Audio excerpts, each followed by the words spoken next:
I can't remember the culture. The basic marital routine was to ride into the village and grab the bride and run away with her on a horse, right? It's like the motorcycle gang member who rips the too naive girl out of the bosom of her family. Sabine women, it's like an ancient myth. Yeah, there used to be bride stealing. It was quite widespread. Right. Yeah. Well, so I kind of wonder if part of the reason that modern university-age women aren't so angry is because that fundamental feminine role is actually being denied to them, and they're objecting to that at a really, really fundamental level, like a level of primitive outrage at. Well, what's happened is the chaos that my generation of the 1960s bequeathed through the sexual revolution. When I arrived in college in 1964, the colleges were still acting in loco parentis, in place of the parent. So at my dormitory, all women's dormitory, we women had to sign in at 11 o'clock at night. The men could run free the entire night. So it was my generation of women that rose up and said, give us the same freedom as men have. And the colleges replied, no, the world is dangerous, you could be raped, we have to protect you against rape. And what we said, was give us the freedom to risk rape, and so that today's women don't understand. It's a freedom that you want. It's the same freedom that gay men have when they go and they pick up a stranger someplace. They know it's dangerous. They know they could end up beaten up or killed, but they find it hot. If you want freedom, if you want equality, then you have to start behaving like a man. So what we did is we gave freedom to these young women for several generations, but my generation had been raised in a far more resilient and robust culture. We had the strength, to know what we wanted and to fight for what we wanted. These young women have been raised in this terribly protected ways. Right? So I think in some strange, fashion, that all these demands for intrusion from these, Stalinist committees, sexual, investigating dates and so on, it's a way to reinstitute, the rules that my generation threw out the window. So I think these young women are desperate. Not only that, but I have spoken out very strongly in a piece I wrote for Time magazine, as in my most recent book, that raising the drinking age in this country, from 18 to 21, has had a direct result, in these disasters of binge drinking fraternity parties. Because to let college students, the way we could, go out as freshmen, have a beer, sit in a protected adult environment, learn how to discourse with the opposite sex in a safe environment, right, and so on. And now today, because of the stupid rule that young people can't even buy a drink, in a bar until they're 21, we have these fraternity parties that are like it's the caveman era. Well, of course, in this modern age, this disadvantages men. Men want to hook up, men want to have sex. Women don't understand what men want. So, women are like put out because they're hoping that maybe the man will continue to be interested in them. The man just wants experience. The hormones drive toward.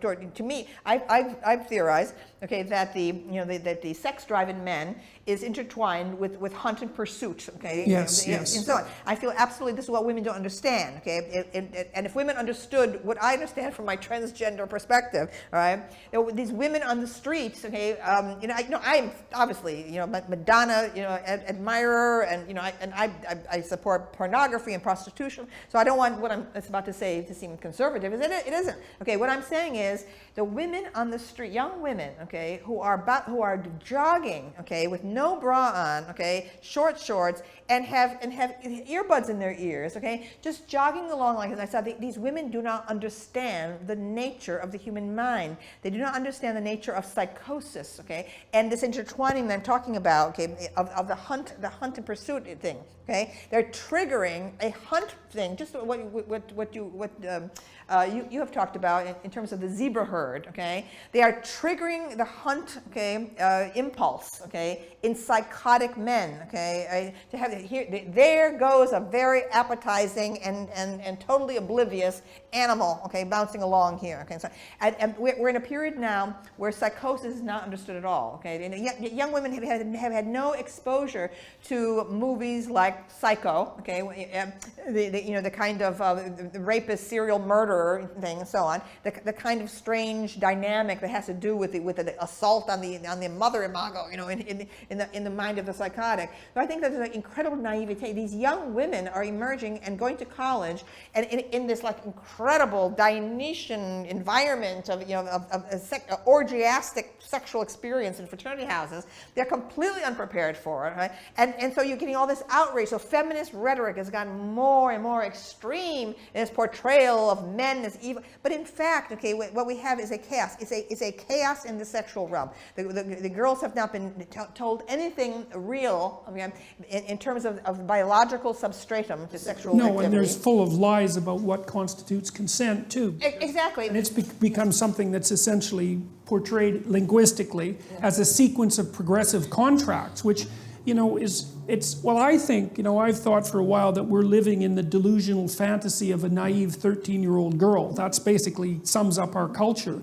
And I look at all these sexual rules that permeate the academia, and I think two things. The first thing I think is, well, I know because I was an alcohol researcher for a long time, and you know that 50% of violent crimes are directly attributable to alcohol. So if you're murdered, there's about a 50% chance that you're drunk, and about a 50% chance that the person who kills you is drunk. And alcohol is the only drug that we know that actually amplifies aggression. It does that in laboratory situations. Plus, it's a great disinhibitor, right? So what alcohol does is it doesn't make you oblivious to the future consequences of your action. Because if you ask someone who's drunk about the consequences of something stupid, they can tell you what the consequences are. But it makes you not care. And it does that because it's technically an anxiolytic, like barbiturates or like benzodiazepines. And it also has an activating property for many people who drink. So it's a stimulant and an anxiolytic at the same time, and a very, very potent. It's very potent for both of them. And we put young people together and douse them in alcohol, right, at the binge drinking level, and then, which also interferes with memory consolidation, which of course makes things much more complex. And then we're surprised when there are sexual misadventures, and and then it's also attributed almost purely to the predatory element that's part and parcel of masculinity, but a tremendous amount of that is also naivety and stupidity. Yes. Because we expect, like 18-year-old guys, especially the ones that haven't been successful with girls, which is like 85% of them, because the successful men are a very small percentage of men.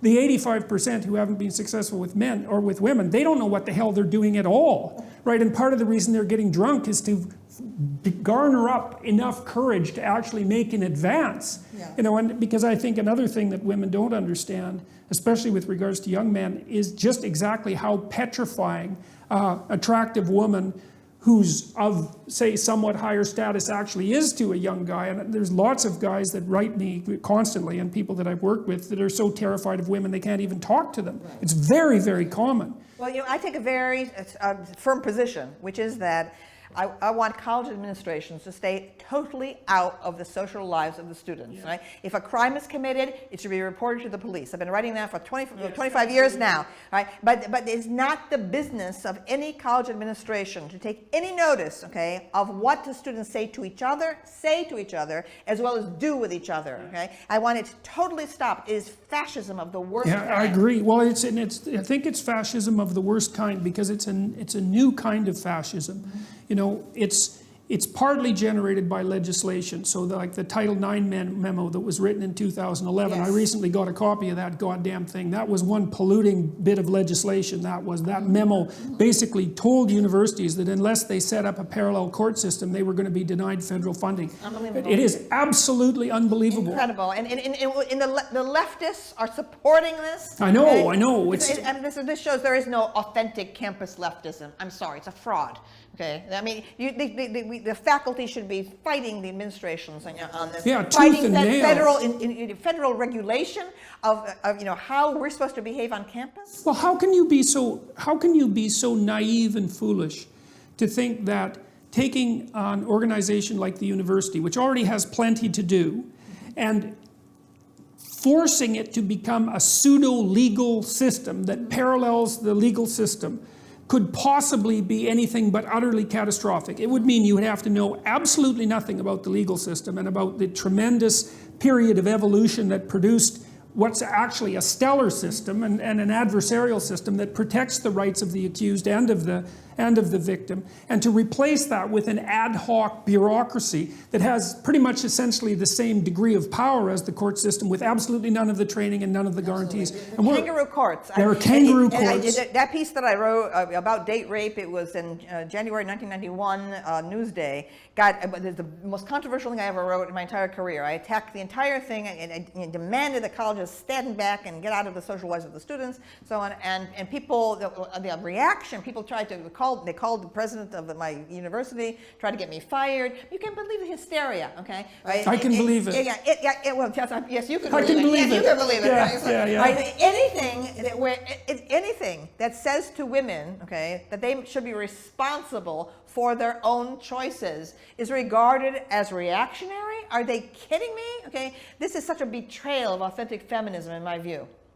Well, it's the ultimate betrayal of authentic feminism, because it's an invitation of all the things that you might be paranoid about with regards to the patriarchy back into your life, right? It's an insistence that the most intrusive part of the tyrannical king come and take control over the most intimate details of your life. Incredible. Absolutely incredible. And the assumption is that that's going to make your life better rather than worse, right? And not to mention this idea of, the stages of verbal consent, as if your impulses based in the body have anything to do with words, and so on. I mean, that's the whole point is about sex. Okay, is to abandon that part of the brain that's so and entrammelled with words. I mean, but you see these. It's actually a marker of lack of social ability to have to do that, because if you're sophisticated, it's not like if you're dancing with someone, it's not like you call out the moves, right?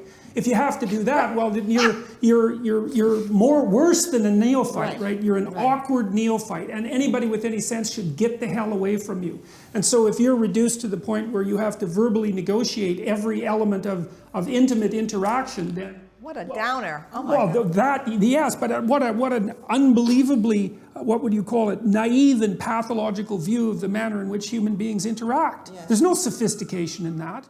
Well, what I'm worried about also in this age of social media, I've noticed as a teacher in the classroom that the young people are so used to communicating now by cell phone, by iPhone, that they're losing body language and facial expressions, which I think is going to compound the problem with these dating encounters, because the ability to read the human face and to read little tiny inflections of emotion. I think my generation got that from looking at great foreign films with their long takes. So you'd have Jean Moreau and Catherine Deneuve, in potential romantic encounters, and you could see the tiniest little inflections that signal communication or sexual readiness or irony or skepticism or distance or whatever. So the inability to read other people's intentions. That I think this is going to be a disaster. I mean, I just noticed that. How year by year, the students are becoming much more flat affect, and they themselves complain that they'll sit in the same room with someone and be texting to each other, Yeah, well, there's a piece of evidence too that supports that to some degree. So women with brothers are less likely to get raped. Aha! And the reason for that is that they've learned that nonverbal language deeply, right? Yes. And they can spot the. Not only that, but I have noticed, in my career, that women who have many brothers, are very good, as administrators and as business people, all right, because they don't take men seriously, They regard, they saw their brothers, they think their brothers are jokes, but they know how to control men, while they still like men, They admire men, right? So this is something that I have seen, repeatedly. Yeah, well, so that would be also reflective of the problem of fewer and fewer siblings. Yes, that's right.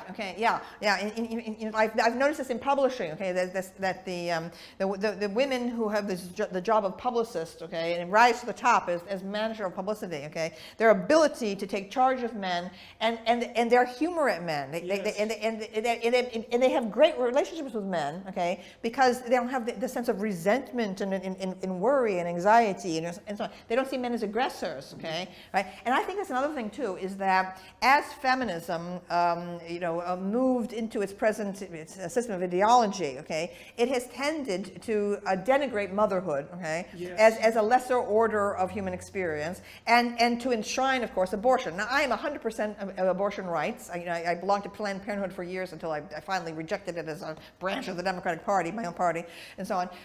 But as motherhood became excluded, as feminism became obsessed, okay, with the professional woman, okay, I feel that the lessons that mothers learn have been lost, okay, to feminism, okay, which is, okay, that if the mothers who bear boy children, okay, understand the fragility of men, the fragility of boys, they understand it. They don't see boys and men as a menace. They understand the greater strength of women, okay. So there's this tenderness, and connectedness between the mother and the boy child, okay, when motherhood is part of the experience, okay, of women who are discussing gender. So what we have today is that this gender ideology has risen up on campuses where none of the girls, none of the students have married, none of them have had children, okay, and you have women, some of whom have had children, but a lot of them are lesbians or like professional women and so on, okay. So the whole tenderness and forgivingness, okay, and encouragement that women do to boys, okay, they don't understand this hypersensitivity of boys is not understood, okay. Instead, boys are seen as somehow more privileged, okay, and somehow their energy level is interpreted as aggression, okay, potential violence and so on, okay, right. So I think that what we would do better, okay, if we would have, I have proposed, okay, that colleges should allow, the moment a woman is entered, okay, she has entrance to that college for life, okay, and that she should be free to leave, okay, to have babies when her body wants to have babies, when it's healthy to have them, okay, and then return, have the occasional course, okay, and build up credits, and fathers, I mean, you might be able to do it as well, and so on, to get married women with children into the classroom. The moment that happens, it's happened after World War II, okay, where you had a lot of married guys in the classroom, okay, and so on, not that many women. The experience of a married person with a family, okay, talking about gender, but most of the gender stuff would be laughed out of the room, okay, if you had a real mother in there who had experienced childbirth and was raising boys and so on. So I think that's also something that has led to this incredible artificiality and hysteria, okay, of feminist rhetoric.